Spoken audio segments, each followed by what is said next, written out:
잘 보이시나요? 네, 잘 보입니다. 저희는 이제 껍데기는 가라 알맹이만 오라라는 상점, 알맹이만 파는 상점을 운영하고 있는 알맹상점 공동대표 이주은이라고 합니다. 반갑습니다. 네. 어, 이제 강의가 사실 좀 급하게 일정이 잡히는 바람에 제가 막 부랴부랴 와서 막 준비한다고. 그런데 출석이 이제 중간중간에 지금 들어오신 분들이 계시는 것 같아요. 그래서 한번 체크 한번 해주시면 좋을 것 같고요. 저희는 이제 망원시장에서 플라스틱 프리 운동을 하다가 어쩌다가 알맹상점이라는 사장이 되어서 이렇게 여러분들을 뵙게 되었습니다. 저희는 이제 1년도 안 된 새내기 가게이고요. 그래서 좀 더, 사실 저희는 이제 프로페셔널 하지 못해요. 되게 엉성하고 막 가격이라든지 이런 것들을 막 써놓고 막 이런 것들 보면 뭐야 이거 이렇게 하시는 분이라 이렇게 보일 것 같았는데 오히려 그러한 감성이라고 하죠. 그런 감성들을 좀 더 일부러 이런가 되게 힙하다라는 생각을 가지고 그리고 쓰레기를 줄이려고 하시는 분들이 뭐 쓰레기도 저희 상점에 들고 와주시고 그러면서 상점은 좀 1년 뒤에 사실 생각은 못 했는데 그 뒤에를 바라보고 있습니다. 그래서 저희 상점에 대해서 조금 얘기를 드리고 어떻게 시민들이 모여서 캠페인 활동을 하고 그리고 쓰레기를 줄일 수 있는지 그리고 상점에서 이렇게 작은 가게가 시민들이랑 함께 모였을 때 어떠한 얼마만큼의 쓰레기를 줄일 수 있는지에 대해서 좀 더 설명을 드리고자 합니다. 네, 처음에는 이제 알맹이 상담을 하기 전에 개요나 아니면 취지 이런 것들에 대해서 좀 간략하게 설명을 드리려고 해요.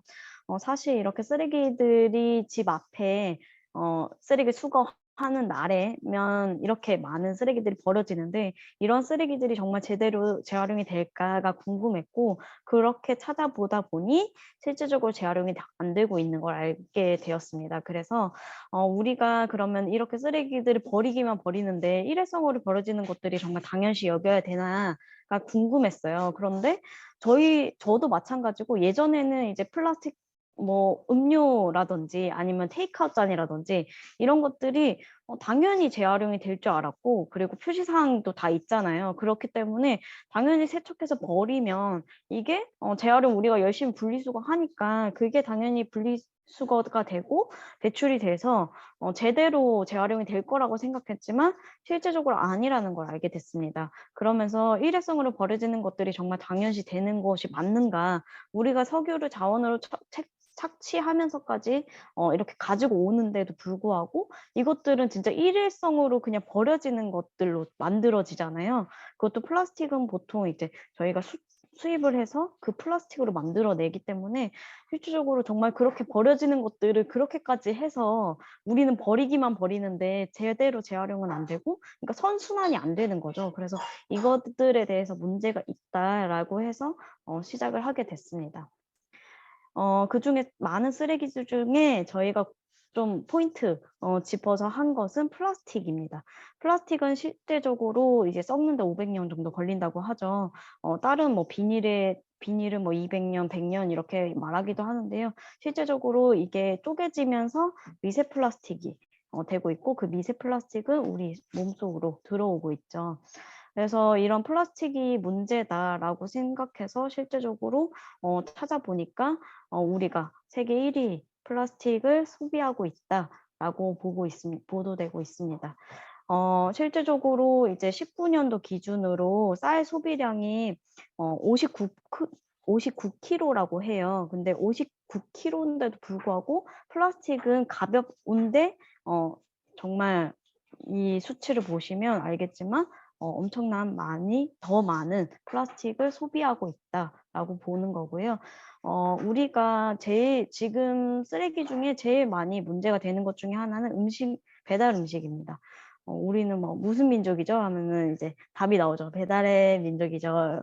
라고 답이 나오는데 실제적으로 이렇게 플라스틱 용기들이 많이 일회성으로 버려지는데 이거를 이제 환경부가 파악한 결과 작년도 기준으로 그 플라스틱류가 15%가 증가했다고 해요. 그 15%가 848톤이 증가했다고 합니다. 엄청난 수치의 플라스틱들이 플라스틱 플라스틱들이 대부분이라고 생각을 하고 있고 그 플라스틱들이 진짜 재활용이 되느냐라고 했을 때는 제대로 되지 않고 있는 거죠. 왜냐 그 수거 현장에서는 이제 수용할 수 있는 한계점이 있는데도 불구하고 우리는 더 많은 양의 쓰레기를 버리고 있기 때문에 실질적으로 이것들이 재활용이 다 될 수는 없다라는 게 문제인 거고요. 그래서 이런 쓰레기들이 계속 유실이 되는 우리가 이제 매립이라든지 소각을 할 때 이제 쌓아 놓으면서 이것들이 바람이나 비나 이런 것들로 유실이 되는데요. 매년 8천만 톤의 바닷가로 유실이 된다고 합니다, 플라스틱이. 그래서 이런 플라스틱은 이제 햇빛을 받거나 아니면 바다에 이제 파도에 쓸려 내려가면서 미세 플라스틱으로 점점 쪼개지는 거고요. 그런 과정에서 이제 이런 비닐이라든지 빨대, 뭐 어망, 어구들이 걸려서 동물들이 죽는 모습을 볼 수가 있습니다. 실질적으로 왼쪽에 있는 사진은 이제 고래 뱃속에서 30kg 정도 되는 비닐이 나와 있고요. 그리고 거북이 코에 빨대 꽂힌 거 이런 것들 많이 보셨을 거예요, 영상으로. 이러한 문제들이 실제적으로 우리가 바닷가에 누가 이렇게 버리느냐라고 했을 때 우리가 만들고 버린 물건들이 이렇게 쓸려가고 유실이 되고 있다라는 게 문제인 거고요. 이렇게 플라스틱은 실제적으로 바닷가나 강에서 이렇게 점점 쪼개지고요. 그런 쪼개진 것들이 물고기라든지 플랑크톤 이런 애들이 먹고 그것들이 우리가 최상의 포식자이다 보니까 우리가 먹고 있죠. 그래서 이제 우리 몸에 침투할 가능성이 존재한다라고 보고 있고 증류하는 것들 소금이라든지 뭐 물, 맥주, 어패류 등이 미세 플라스틱이 검출이 되고 있습니다. 바닷가에 쓰레기 섬이 있다고는 하지만 실제로 지금 봤을 때는 현 상황에서는 진짜 미세 플라스틱이 어느 곳에서도 볼 수가 있고요. 섬이라고 보기도 되게 애매할 정도로 다양하게 분포되어 있는 걸 볼 수가 있습니다. 우리나라에서도 태풍이라든지 좀 돌풍이 많이 불 때 앞바다에 보면 이렇게 쓰레기들이 이제 들어오는 것을 볼 수가 있고요. 이렇게 실제적으로 플라스틱이 어느 바다에도 존재한다. 그래서 그 바닷가에서 먹은 물고기들이라든지 어패류, 우리 갑각류들 있죠. 새우 뭐 이런 애들을 먹을 때마다 우리가 미세 플라스틱 먹고 있다라고 보고 있고요. 그래서 호주인을 대상으로 인간의 섭취하는 미세 플라스틱의 양을 측정했어요. 이거는 요즘에 신문 기사나 이제 좀 관심 있으신 분들은 대부분 아실 거라고 생각하는데 이거는 답은 체크카드 한 장입니다. 이 정도로 체크카드 한 장 정도의 분량을 먹고 있다. 체크카드 한 장은 5g 정도 됩니다. 근데 우리나라는 배달의 민족이죠. 배달의 민족이다 보니까 하루에 1개 정도는 먹고 있지 않을까? 한 장 정도는 먹고 있지 않을까 싶습니다. 그러면 월간 칫솔 1개 정도의 분량을 먹고 있고요. 그때 제일 많이 먹을 수 있는 우리가 주된 섭취 경로를 봤더니 음료수에서 가장 많이 먹는다고 합니다. 우리 생수라든지 콜라, 사이다 막 이런 것들 있죠. 이게 페트병에 담겨 있는데 페트병의 소재상 이제 그 플라스틱이 이제 롤로 이렇게 열리게 돼 있잖아요. 그때 이제 미세 플라스틱이 들어간다고 합니다. 그리고 유럽인들에게 이제 임산부들에게 권장하지 않는 식품 중에 하나가 갑각류, 어패류입니다. 이렇게 미세 플라스틱으로 오염되어 있는 걸 알기 때문에 이런 것들을 권장하지 않는 식품이고요. 그리고 증류하는 것 중에 소금이라든지 맥주 이런 것들에서도 미세 플라스틱이 검출이 되고 있습니다. 이렇게 미세 플라스틱을 많이 먹고 있다는데 우리의 그러면 소비의 추세를 봤을 땐 이렇게 점점점 개인을 위해서 그리고 편리함을 위해서 개별 포장이 들어갑니다. 이렇게 젤리라든지 뭐 과자 그리고 과일들도 마찬가지죠. 이제 혼자 사시는 분들이라든지 2인 가구수들이 많다 보니까 수박 하나를 통째로 먹기에는 어렵다라는 의견들로 인해서 이렇게 잘라서 판매를 하기 시작하는데 그 자르면서 사실 그 수박은 뭐 8, 90% 이상의 수분을 가지고 있는데요. 그때 이제 단면적 자르면서 실제적으로 미생물들이 증식을 합니다. 그때 이제 케이스를 씌워서 파는 것 자체가 사실 위생적이지 못한 거죠. 그리고 이렇게 딸기를 사면 다라이를 주는 문화. 그러면서 이러한 플라스틱이 정말 그냥 일상적으로 소비되는 걸로 그리고 버려지는 것들로 만들어지다 보니까 이걸 하고 난 뒤에 갖다 주고 다시 사용하면 좋은데 갖다 줘서 다시 사용하는 곳이 없잖아요. 그러니까 실질적으로 계속 버려지는 쓰레기 중에 하나고 그리고 더 단단하게 견고하게 잘 만들어 놨죠. 과일들이 이제 뭉개지면 안 된다고. 그래서 이러한 소포장들이 많이 생겨나고 있다. 그리고 한포 세대죠. 그러다 보니까 이제 정관장에서 되게 히트쳤어요. 그러다 보니까 이제는 되게 많은 물건들의 소포장으로 개별 포장으로 한 포씩 먹을 수 있게 아니면은 섭취할 수 있게 소비할 수 있게 만들어 놓는데요. 요즘에는 핫한 가글입니다. 가글도 이제 한 포씩 나오기 시작했어요. 이렇게 한 포씩 조그맣게 개별 포장이 되면서 실질적으로 우리가 소비하고 재활용이 되게 비닐로 배출했을 때 재활용이 안 된다는 거죠. 왜냐 선별장에서 선별이 안 되고요. 그리고 이제 이동 중에 이러한 조그마한 비닐이라든지 플라스틱들은 이제 탈락될 가능성이 높습니다. 그러다 보니까 작은 플라스틱이라든지 비닐들이 실제로 재활용이 안 된다라고 하는 거고요. 그리고 우리가 버리는 쓰레기들이 원체 많다 보니까 큰 플라스틱이라든지 비닐들에 쌓여서 작은 것들을 선별해내기 어렵습니다. 그래서 저희가 할 수 있는 것이 무엇이 있을까 하다 보니 이제 플라스틱 어택을 하기 시작했는데요. 마트에서 장을 보고 난 뒤에 우리가 용기를 들고 가거나 아니면 잠시만요. 용기를 들고 가거나 아니면은 과일에 있는 이런 껍질들이 있는 과일들은 실질적으로 얘네들이 보호하기 위해서 자기네들 껍질을 가지고 있는 거거든요. 그런데 우리는 더 위생적으로 보이기 위해서 아니면 멍드는 걸 방지하기 위해서 소포장을 많이 씁니다. 그리고 여기에다가 표시상을 부착하거나 그렇기 때문에 이렇게 개별적으로 포장되어 있는 거라든지 아니면은 식료품들이 되게 많이 일회성으로 버려질 수밖에 없도록 만들어 놓은 이제 소포장들이 많아서 이러한 것들을 좀 더 줄이고 개별적으로 이런 플라스틱이 없이도 용기 내서 살 수 있는 것들이 많으면 좋겠다라고 해서 시작한 거고요. 그래서 이제 마트에서도 무포장 매대를 만들면 좋겠다라고 해서 이제 어택을 시작했습니다. 그리고 이제 또 다른 어택 중에 하나는 이제 컵 보증금 어택인데요.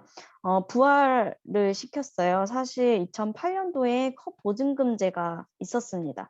하지만 이제 플라스틱 컵 일회용 컵이 아닌 텀블러가 위생적이냐라고 했을 때는 자기네들 사용하지 않는다는 거죠. 그래서 일회용 컵들을 많이 쓰게 되니까 보증금이 뭐가 필요 있겠냐라고 해서 이제 폐지한 제도인데요.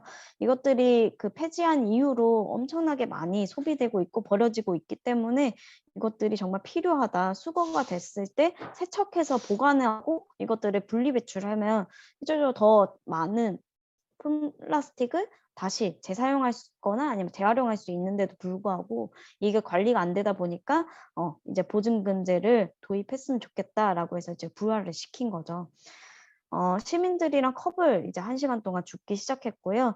그러면서 이제 1,200개 이상의 컵들을 주었습니다.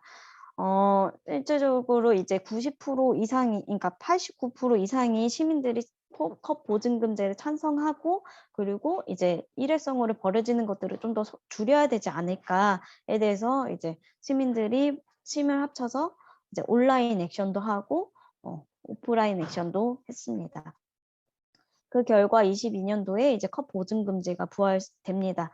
실질적으로 일회용 컵뿐만 아니라 접시, 용기, 그리고 포크, 나이프, 이쑤시개 등도 다 포함이 되어 있고요. 횟집에 가시면 일회성으로 깔아진 그런 비닐들 있죠. 그것도 사실 이제 닦기 귀찮아서 사실 시작된 비닐들입니다. 이런 것도 규제화되기 시작합니다. 그래서 이런 것들이 규제화시키면서 실질적으로 저희는 알맹 활동을 이제 전통시장에서 장바구니 대여 프로젝트를 하기 시작했는데요. 실질적으로 집에 있는 장바구니들, 그러니까 에코백들이 많다 보니까 이런 에코백들을 모아서 이것들을 무료로 배포하고 그리고 상인분들이 실질적으로 이제 비닐이 아니라 에코백도 드리면서 선택을 하게 하는 거죠, 시민들에게. 비닐봉지도 있고 에코백도 있는데 무엇을 선택하시겠어요? 라고 했을 때 시민들이 자유롭게 선택할 수 있게 만들면 좋겠다라고 해서 시작한 프로젝트인데요. 실질적으로 이제 알맹이만 사가시면 제철 과일이나 야채들을 나눠드리는 알맹이를 나눠드리는 캠페인을 지속적으로 했는데요. 코로나로 인해서 실제적으로 저희가 알맹이 상자를 오픈하고 난 뒤에 캠페인을 적극적으로 하진 못하고 있어요. 하지만 에코백을 기부받아서 상인분들에게 지속적으로 나눠드리고 있습니다. 그래서 알맹이만 원하는 자라고 해서 알짜들이 모여서 시민들이 이렇게 플라스틱이 사용되고 버려지는 것들에 뭔가 안타깝고 같이 참여해보고 싶다라고 해서 자발적으로 시민들이 모여서 만든 이제 알맹이로 활동하고 있습니다. 커뮤니티는 20명 정도 되고요. 그 20명 분들이 실제적으로 우리가 지원 사업을 받거나 아니면 마포구에서 하거나 아니면 망원시장에서 하거나 이렇게 같이 협약돼서 하는 프로젝트는 아닙니다. 그래서 망원시장에 갔을 때 알맹이만 진짜 많이 사갈 수 있나요? 비닐봉지 다 줄어들었나요? 했을 때는 줄어들지 않았습니다. 왜냐? 규제화되지 않았고요. 대형마트 기준으로 생겨난 검은 비닐봉지 규제로 인해서 시장에서 아니면 작은 마트에서는 아직도 검은 비닐봉지를 사용할 수 있게 만든 정책으로 인해서 아직도 많이 소비를 합니다. 왜냐? 제일 저렴한 비닐을 사용하게 되는 거고요. 그 비닐의 단가를 만약에 종이 단가로 붙였을 때는 사실 일반 개인 그런 시장 상인분들이 버티기가 좀 어려운 지경이에요. 그렇기 때문에 제일 값싼 그 비닐을 사용하고 소비하고 있는 거고요. 그래서 아직도 많은 검은 비닐봉지를 사용한다. 하지만 예전에 용기를 드리거나 여기에 담아주세요라거나 아니면 검은 그 장바구니에다가 담아주세요라고 했을 땐 흙 묻어서 안 돼. 뭐 아니면 이 용기가 무게가 얼마인지 몰라서 안 돼. 라는 말들을 많이 했어요. 저울에 대해서 좀만 아시는 분들이라면 무조건적으로 0점을 맞추게 되어 있습니다. 그렇기 때문에 이거들을 무게를 당연히 뺄 수가 있게 저울이 설비가 되어 있기 때문에 모든 상인분들이 다 할 수가 있어요. 그거 빼고 이렇게 무게 이렇게 예전처럼 저울 이렇게 무게 달아서 하는 거 있죠. 추로 하는 거. 걔 빼고 다 할 수 있는데요.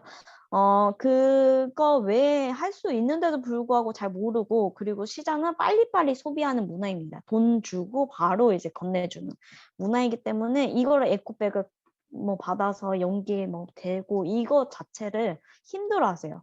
그렇기 때문에 좀 아직까지 설득하기도 다 뭔가 이제 결합해서 함께하는 그런 문화라기보다는 어쩔 수 없이 너네들 해달라고 하니까 한다라는 그런 입장으로 하고 계시는 분도 계시고 정말 열심히 하시는 분도 계십니다.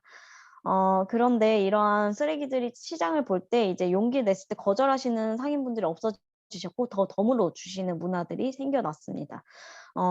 그래서 저희는 이제 클라스 운동을 하길 잘했다라는 생각을 하고 있고요. 우리들만 해도 장을 볼 때 검은 비닐봉지라든지 이제 플라스틱 없이 장을 쉽게 볼 수 있게 문화를 만들었는데 실질적으로 이런 문화를 만들었는데도 불구하고 이런 종이백이라든지 에코백을 기부받고 그리고 유리병을 기부받아서 이제 상인분들한테 나눠주고 이렇게 젓갈이라든지 반찬 가게 하시는 분들은 실질적으로 이런 액상이라든지 이런 것들이 새어나오기 때문에 많은 비닐봉지를 사용합니다. 그래서 유리봉지로 열탄 소독한 것을 기부해 드리고 그것들을 사용할 수 있게 하고 있는데요. 그렇게 하면서 실질적으로 쓰레기를 줄었는데 이렇게 시장을 볼 때는 줄었는데 어느 정도의 쓰레기는 계속 나왔어요. 그래서 그런 쓰레기들이 뭘까를 이제 쓰레기들을 차근히 보다 보니까 공산품류의 쓰레기들이 제일 많았습니다. 줄여지지도 않고. 그 공산품류라고 하면 뭐 우리가 사용하는 것들 있죠. 칫솔, 뭐 치실, 뭐 샴푸, 린스, 주방세제, 세탁세제 이런 것들이 다 공산품류인데요. 이러한 물건들이 사실 쓰레기들이 플라스틱으로 되어 있는 것들이 너무 많고 정말 소비하는 것들에 있어서 쓰레기들이 다 그쪽에서 나오더라고요. 그래서 이제 알맹이만 담아가는 곳을 만들면 좋겠다라고 해서 상인의 한켠의 공간에서 원래 소분샵을 했어요. 알맹이만 갈 수 있게. 그랬더니 실제적으로 많은 분들이 찾아오셨어요. 그 작은 공간이고 무인샵인데도 불구하고 "이거를 어떻게 할 수 있느냐.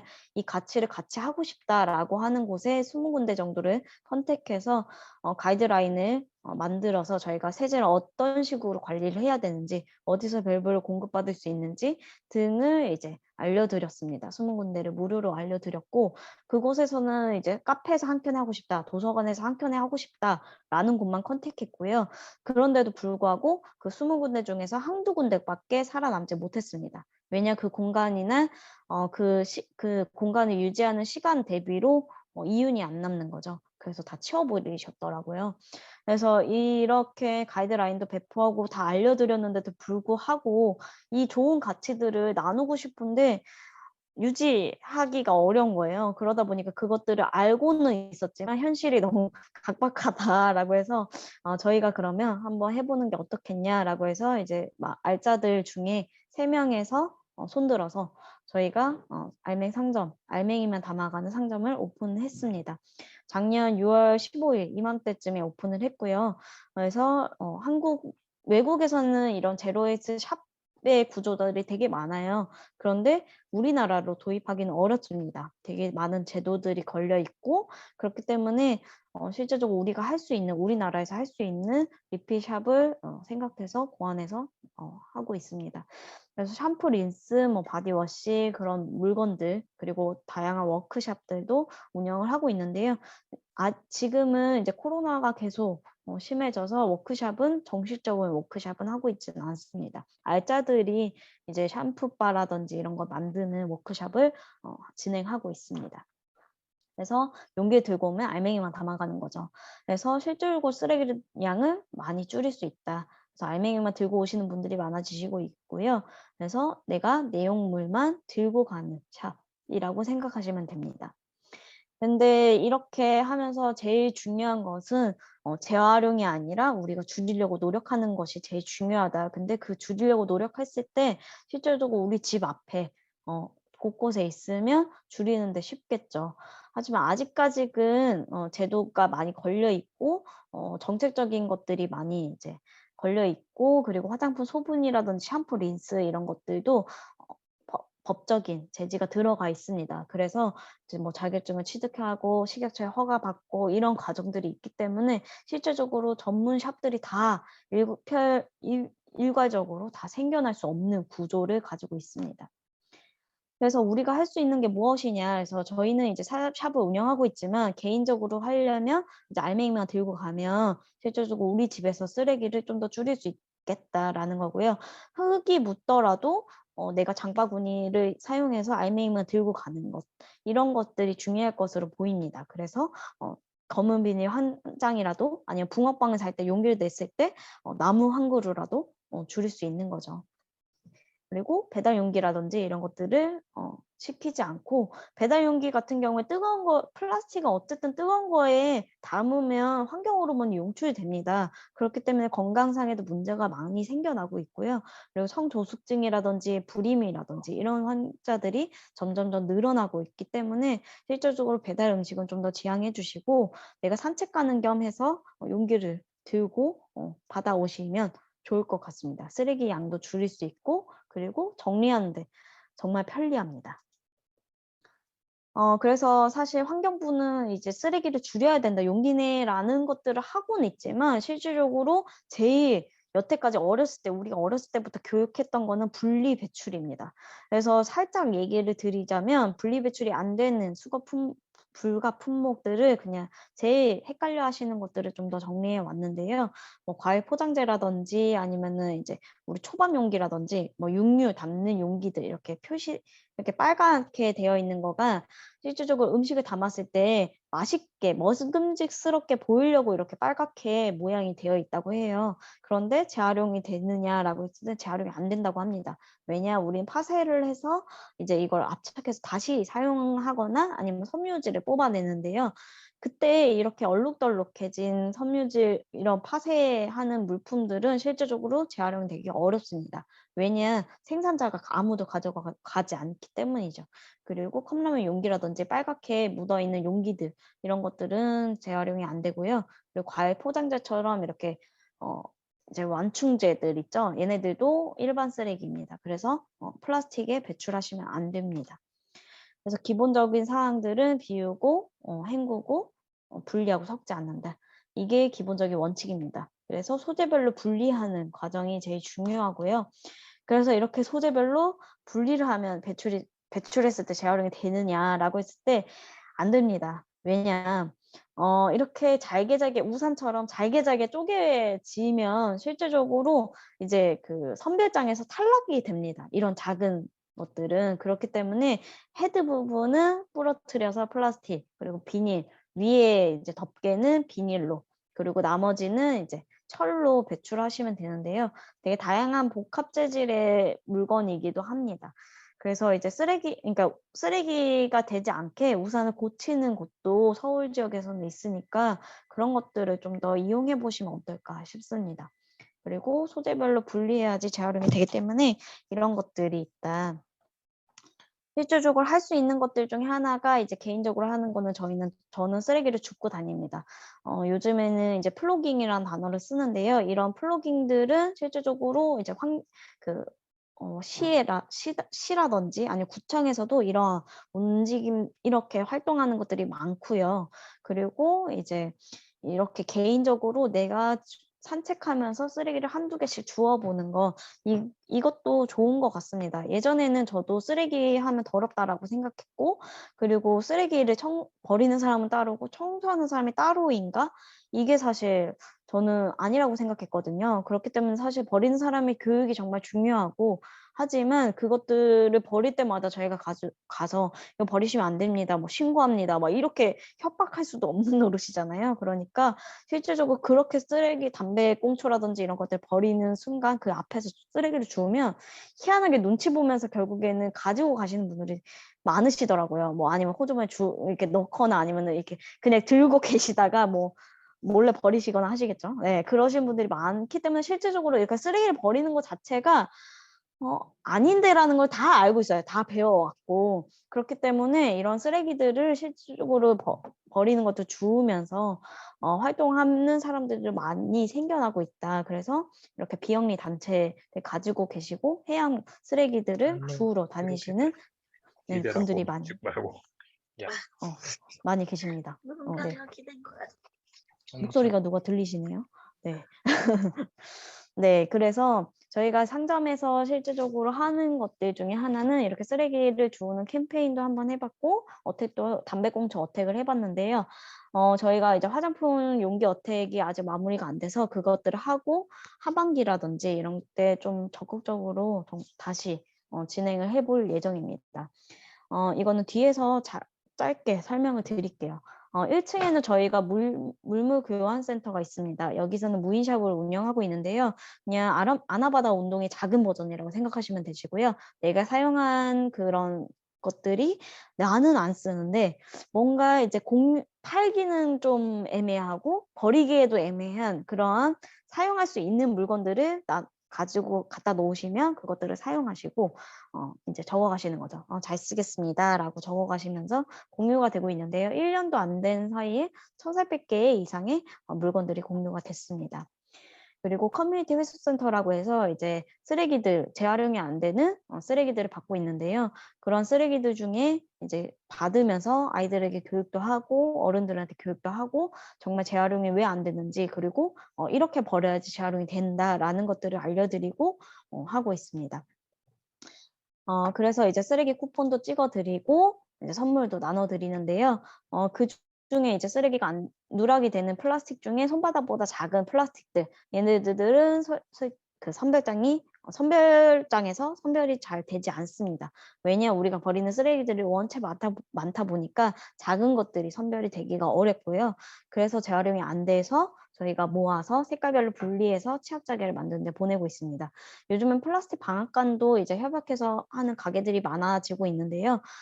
이렇게 플라스틱으로 다시 물건으로 재사용하고 아니면 전시를 한다든가 물건을 만들어내는 그런 기업들이 많아지고 있어서 그쪽으로 보내드리고 있습니다. 그리고 종이팩. 우유팩, 뭐 멸균팩이라고도 하죠. 그 은색깔 코팅되어 있는 거라든지 아니면 우유팩, 하얀색 코팅되어 있는 것들은 코팅 용지입니다. 그렇기 때문에 재활용이 어렵고요. 그래서 재활용률이 20% 미만입니다.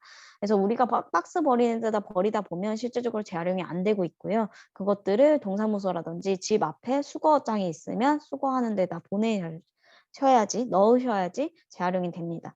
그래서 저희는 받아서 우유팩이라든지 아니면 그 키친타올로 만드는데 보내드리고 있습니다. 그리고 쓰레기, 일반 쓰레기죠.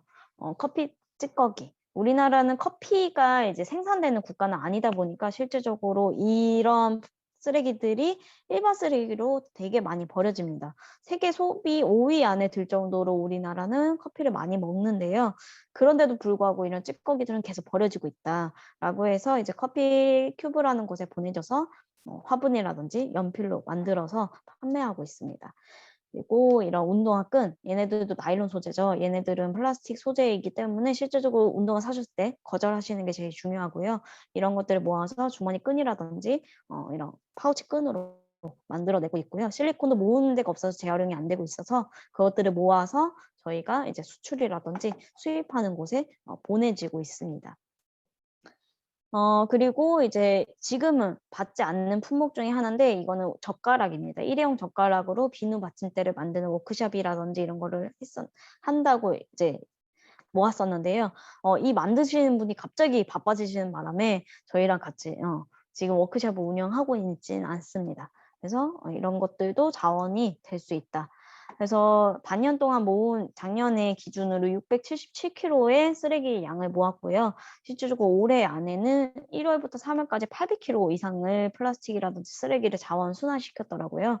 그래서 점점점 많은 양의 쓰레기들이 들어오고 있습니다. 이렇게 소재별로 분리해서 가지고 오시는 분들이 많아지시고 있고, 그리고 우유팩이나 두유팩 이런 것들 사실 저희는 택배로 받고 있지는 않지만 초반에 아이들 초등학교에서 이제 좀 받아줬으면 좋겠다라고 해서 한번 받은 적이 있는데요. 이렇게 깨끗하게 씻어놓은 우유팩들을 이제 편지와 함께 보내주셨더라고요. 그래서 이러한 쓰레기들을 자원을 순환시키고 있고, 그리고 다양한 어택들을 하고 있습니다. 그중에 앞에 말씀드린 것처럼 생산자가 재활용까지 책임지는 제도인 것을 저희 나라도 우리나라도 운영하고 있습니다. EPR 제도라고 해서 우리가 표시사항 있죠. 삼각형 표시사항이 보이는 것들이 EPR 제도에 성립이 되어 있습니다. 그런데 담배꽁초는 실질적으로 안에 필터 안에 미세 플라스틱이 있는데도 불구하고 이것들이 표시사항에 적용되어 있지 않고 생산자가 책임을 지고 있지 않습니다. 그렇기 때문에 아직도 하수구라든지 하양 쓰레기 중에 되게 상위권의 쓰레기들 중에 하나로 담배꽁초가 들어가는데요. 이렇게 빗물만 맞더라도 플라스틱이 이렇게 차르르 펼쳐집니다. 이렇게 이런 플라스틱들도 결국엔 미세 플라스틱이 되기 때문에 우리는 실제적으로 이거를 생산자가 책임을 졌으면 좋겠다, 수거 시스템 만들었으면 좋겠다라고 해서 요청을 하고 있습니다. 아직은 답이 없지만 좀 더 연합하거나 아니면 시민들이 좀 관심을 가지고 함께 할 수 있으면 좋을 것 같습니다. 그리고 빨대는 선택입니다. 예전에 두유는 이제 막 아프신 분들을 위해서 만든 음료이기 때문에 실제적으로 빨대가 계속 꽂혀서 나왔습니다. 하지만 지금은 두유가 되게 국민들의 사랑받는 음료다 보니까 빨대도 이가 건강하신 분들 아니면은 좀 아프지 않더라도 먹잖아요. 그런데 빨대는 계속 붙어서 오기 때문에 이것들을 선택하게 했으면 좋겠다. 우리는 빨대 없이도 먹을 수 있다라는 것들을 시작으로 빨대를 보내고 편지도 쓰고 했습니다. 그래서 이제 답변을 받았고, 우리는 이제 적극적으로 빨대를 선택할 수 있게 아니면 따로 별도로 선택할 수 있게 하는 방향성을 좀 세워보겠다라고 해서 얘기를 들었고요. 그리고 브리타 어택입니다. 브리타 어택은 필터 자체가 이제 복합 재질로 들어가 있기 때문에 이것들이 실제적으로 재활용이 안 되는데 우리나라 빼고 수거 시스템을 만들고 있어서 미국이라든지 유럽에서는 수거 시스템을 만들어서 필터 자체를 수거해서 재활용을 합니다.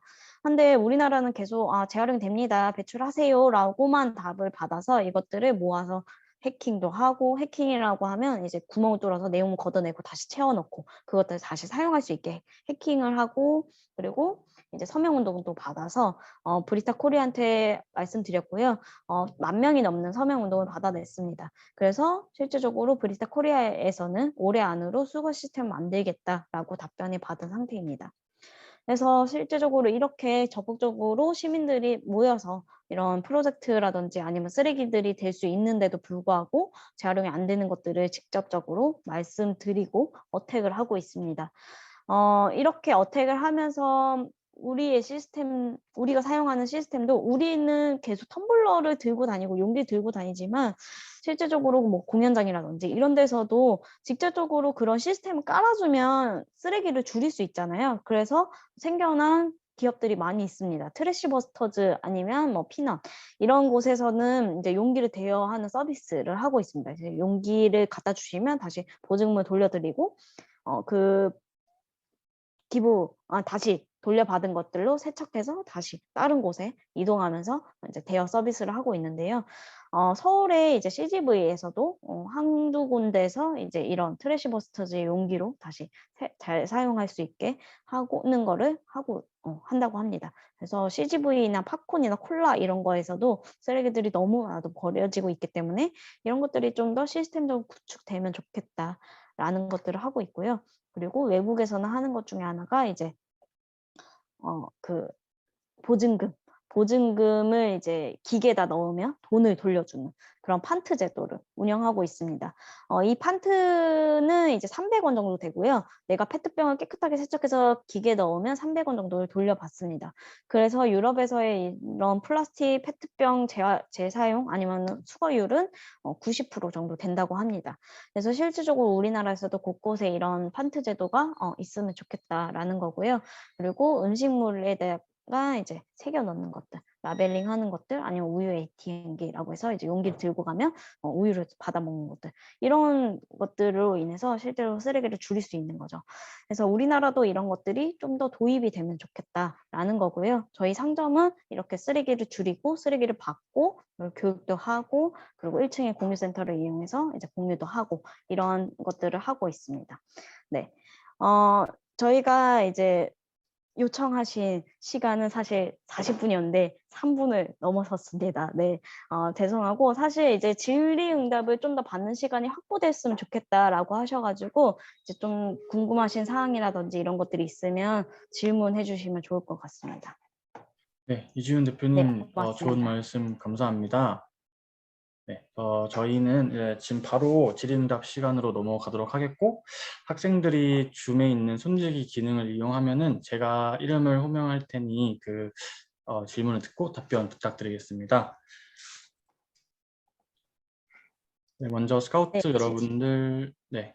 손들기를 이용해서 질문해 주시면 감사하겠습니다. 네, 먼저 임지윤 학생, 스카우트 분 질문 부탁드리겠습니다. 네, 안녕하세요. 저는 정책팀 1팀에 있는 임지은이라고 합니다. 우선은 정말 좋은 강연 감사합니다.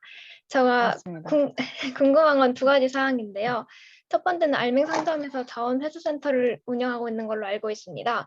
근데 저도 그 자원 순환할 때는 회수가 제일 중요하다고 생각을 해서 약간 제가 대학생이다 보니까 대학교 차원에서도 자원회수센터를 진행하고자 하는데 이게 회수를 한 다음에 뭐 제로 웨이스트 샵이나 아니면 자원회수 센터한테 가져다 주는 게 더 효과적인지 아니면 저희가 직접 그 회수를 하는 뭐 기업이나 그런 곳에 이제 컨택을 해서 진행을 하는 게 훨씬 더 좋은 방법인지 좀 궁금합니다.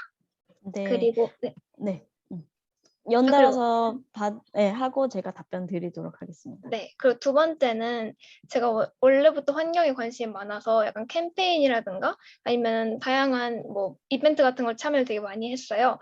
근데 그러다 보니까 이제 다회 용기를 가지고 가서 용기 내기 챌린지를 하는 거나 아니면 텀블러를 가져와서 일회용품을 안 쓰고 담배 플로깅을 되게 많이 하는데 그런 캠페인을 많이 하다 보니까 이제 너무 일상이 되어버린 거예요. 근데 이제 뭐 기업들이나 아니면 어떤 회사들이 하는 ESG 중에 하나가 약간 환경 이벤트를 열거나 아니면 환경 챌린지를 시작을 하는 건데 대부분 되게 비슷한 내용을 하더라고요. 예를 들어 분리배출 잘하는 거 인증하기, 아니면 뭐 그냥 뭐 이렇게 되게 비슷한 내용을 많이 하다 보니까 저도 이벤트에 참여하고 싶은데 너무 저한테는 약간 일상적인 부분이라 참여도 못하고, 참여했다가 너무 똑같은 내용을 계속 올리다 보니까 사람들이 이제 지치더라고요. 제 팔로워들도 많이 지쳐하는 네네. 것 같아서 이제 그런 부분에서 조금 변화가 있어야 하지 않을까라는 생각이 들어서, 혹시 기업에서 챌린지를 한다면 조금 약간 다른 챌린지로 어떤 걸 할 수 있을지 약간 아이디어를 구하고 싶습니다.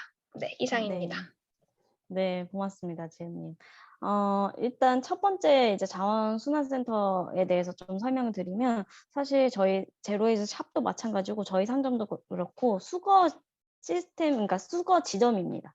그러니까 이제 시민들이 직접적으로 보낼 수가 없기 때문에, 많은 양을 이제 수거를 할 수가 없기 때문에 그것들을 이제 모아서 저희가 중점적으로 보내는 공간이기도 하기 때문에, 사실 이제 대학교에서라든지 이런 데서도 같이 이렇게 참여하고 그것들을 받으면 좋겠는데, 저희 상점이 사실 작은 상점입니다. 그래서 수거된 것들을 저희한테 다시 보냈을 때 저희는 다시 보내야 되는 수거 지점이다 보니까, 실질적으로 직접 보낼 수 있는 곳에 컨택을 하시는 게 제일 좋을 것 같고요. 그리고 이렇게 분리수거라든지 이런 쓰레기들을 모을 때 제일 중요한 것이 무엇이냐, 이런 것들을 받고 있으니까 그냥 가져오세요, 여기에 있으니까 이렇게 분리해서 넣으세요, 이게 중요한 게 아니고요. 실질적으로 정말 제대로 된 자원을 가지고 왔냐라는 거를 확인을 하는 과정이 필요합니다. 그 과정으로 사실 저희는 좀 여기에 많은 시간을 투자하고 있고 많이 매여 있는데요. 그때 이렇게 분리가 잘 안 돼 있는 것들의 쓰레기를 가지고 온다던가, 아니면 더러운 것들을 가지고 온다던가, 지금 이제 습해지고 이제 비도 많이 오고 하는 이제 여름철, 이제 더워지면 실질적으로 이렇게 우유팩이나 두유팩을 가지고 오셨을 때 이제 벌레들을 키워옵니다. 구덩이들이 이제 생겨나는 상태로 가지고 옵니다. 상점에서도 마찬가지고요. 그것들을 저희는 펼쳐서 확인하는 작업이 있기 때문에, 그것들을 여기에서 세척하세요, 이제는 펼쳐서 씻어 오셔야 됩니다 라는 걸 직접적으로 자기가 보기 때문에 충격 먹고 죄송하다 막 이러면서 이제 씻어서 오시거든요. 근데 이제 구덕인지 몰랐던 거죠. 실제적으로 내가 버린 것들이 당연히 깨끗하게 올 줄 알았는데, 살짝 가지고 오는 그런 물건들을 봤을 땐 이제 더러운 물건들이 있기 때문에 그것들을 선별하는 과정이 필요합니다.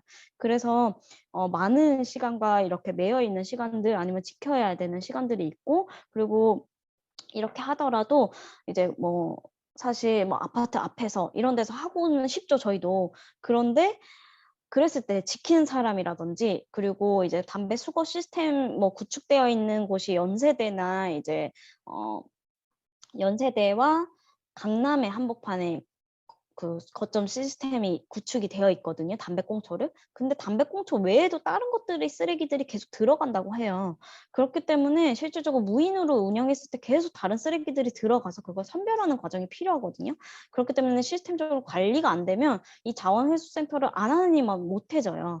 그렇기 때문에 이거 자원회수센터는 사실 진짜 자원을 회수하는 데 있어서 저희가 돈을 받고 하는 게 아니라 돈을 주면서 지금 자원을 순환시키고 있는 거기 때문에, 이것들을 관리하기가 되게 어렵고, 그래서 할 수 있으신 품목들을 골라서 한 개를 포인트로 해서 초점을 맞춰서 이것만 한다든지, 뭐 우유팩만 한다든지, 뭐 아니면 두유팩만 한다든지, 좀 이렇게 좀 집중돼서 우리 관리할 수 있는 거를 좀 더 타겟팅해서 하시는 걸 추천드리고요.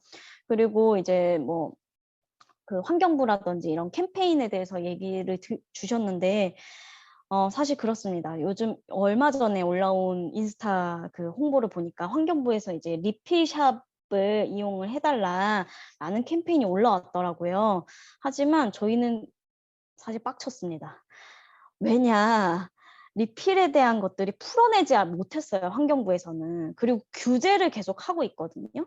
그리고 어떤 식으로 이걸 풀어내야 될지에 대해서 고민을 하고 있는 단계이고, 그리고 우후죽순적으로 지금 생겨나고 있는데도 불구하고 지금 세제도 그렇고 이제 규제화하려고, 법제화하려고 지금 서명 같은 거를 받아내고 있고, 이제 의견을 받고 있습니다. 그런데도 불구하고 리필샵을 운영하는 곳을 뭐 많이 사용해보자, 뭐 아니면은 리필하러 하는 거를 뭐 인증샷을 올려주세요라고 하는데 저희 입장에서 너무 화가 나는 거예요. 이것들에 대해서 규제화돼 있고 규제를 시키려고 하고 있는데도 불구하고 우리의 목소리는 잘 들어가지 않는데도 불구하고 환경부에서는 이슈화된 거를 그냥 활용만 하려고 하는 거죠.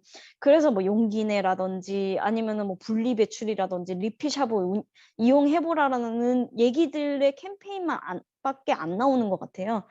그래서 문제인 것 같고요. 사실 환경부나 기업 입장에서는 할 수 있는 그런 어택들이 적습니다. 왜냐 그분들이 해야 되는 상황들이거든요.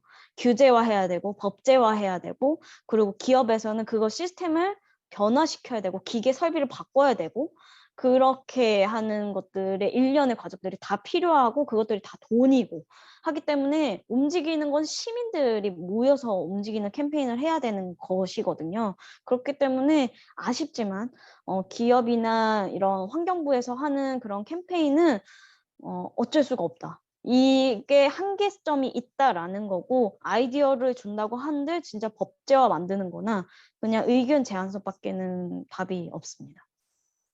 그래서 시민들이 할 수 있는 거 오늘 이제 이렇게 우리들의 미래 여기 팀에서도 실질적으로 할 수 있는 그런 프로젝트라든지 캠페인을 하는 게 오히려 더 효과가 있는 거죠. 뭐 환경부라든지 이런 데다가 제안을 주거나 이런 걸 했으면 좋겠다. 제안을 많이 받아요. 뭐 서울 환경연합이라든지 뭐 이런 데서도 이런 캠페인에 대해서 한번 제안을 해달라 뭐 1등 당첨되면 뭐 얼마 이렇게 준다 막 이런 것들을 하더라고요. 근데 그것들이 실제적으로 해내는 이렇게 제안을 하고 하는 것보다는 실질적으로 우리가 그냥 진짜 필요한 사람들이 모여서 3명 이상만 모여도 되거든요. 저희 상점은 항상 얘기합니다. 3명만 뭉쳐라.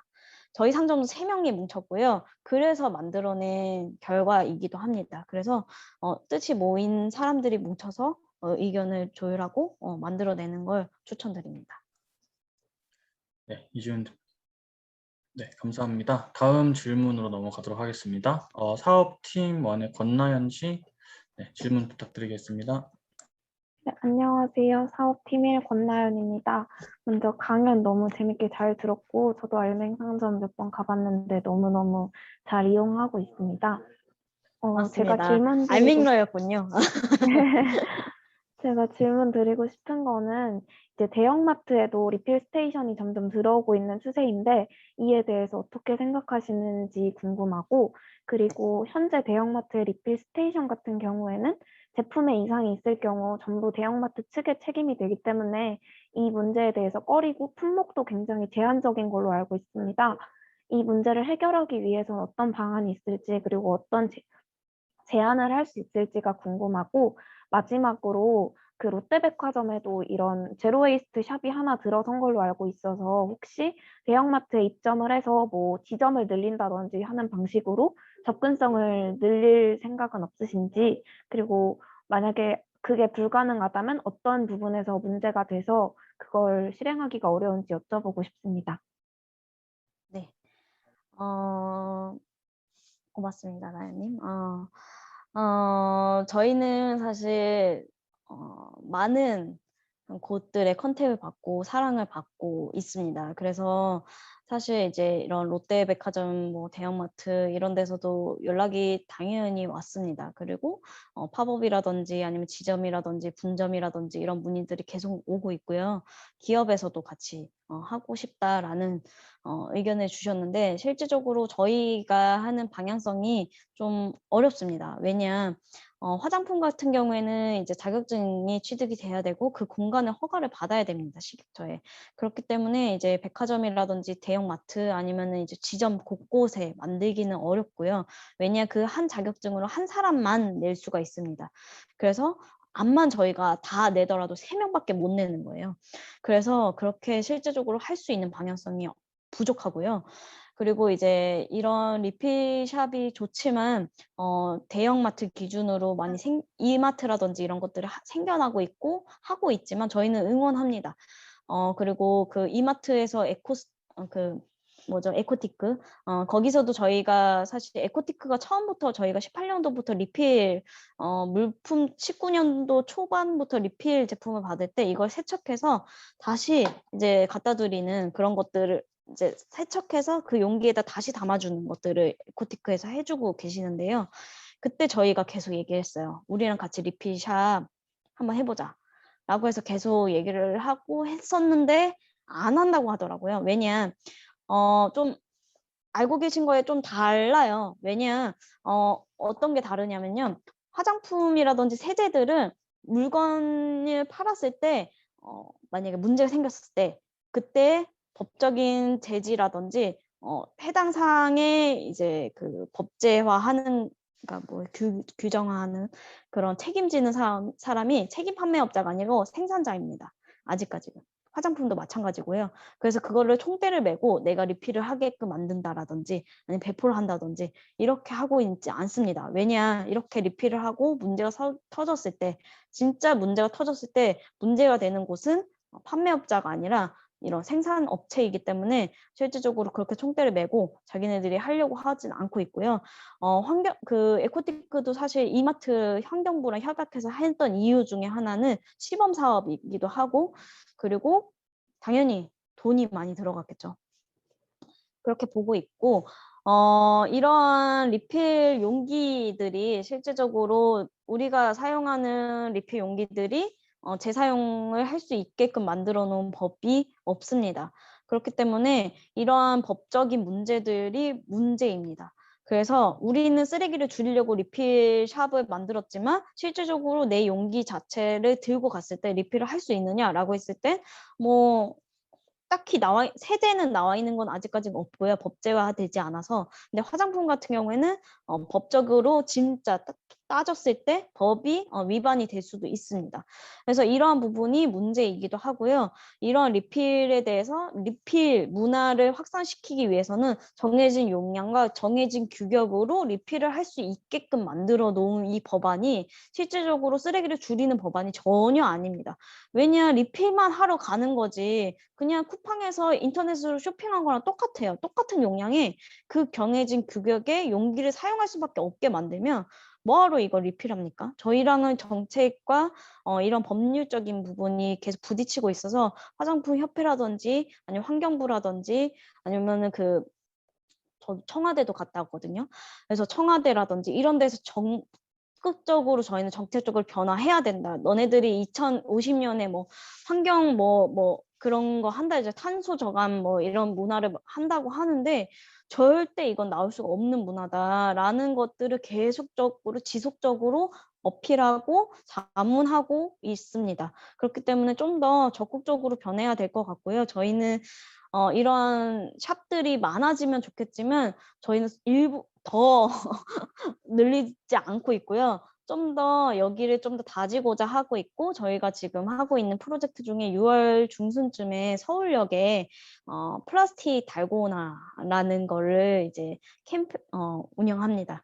그래서 한번 놀러 오면 좋을 것 같고요. 용기를 내 이제 플라스틱들이라든지 이런 걸 파쇄해서 직접 만들어 볼 수 있는 그런 실험 공간을 운영하려고 지금 준비 중에 있습니다. 그래서 사실 저희는 이제 곳곳에 아름다운 가게처럼 아니면 편의점처럼 이렇게 곳곳에 있으면 좋겠다라는 거를 사실 목표로 시작을 했는데 너무나도 정해진 규약과 제약이 너무 많아서 그리고 저희만 있는 게 아니고 요즘에는 되게 많은 제로웨이스트 샵들이 생기고 있고 그래서 굳이 우리가 체인화 할 필요는 없을 것 같다라는 생각들이 들어서 예전에는 계속 체인을 생각을 하고는 있었지만 실질적으로 다른 사업 모델로 우리는 한번 실험해보고 싶다라는 게 이제 3명에서 취합이 돼서 다양한 그런 사업 모델로 망하더라도 해보자라는 식으로 알맹산도도 마찬가지거든요. 망하지는 말자가 목표였기 때문에 그런 목표로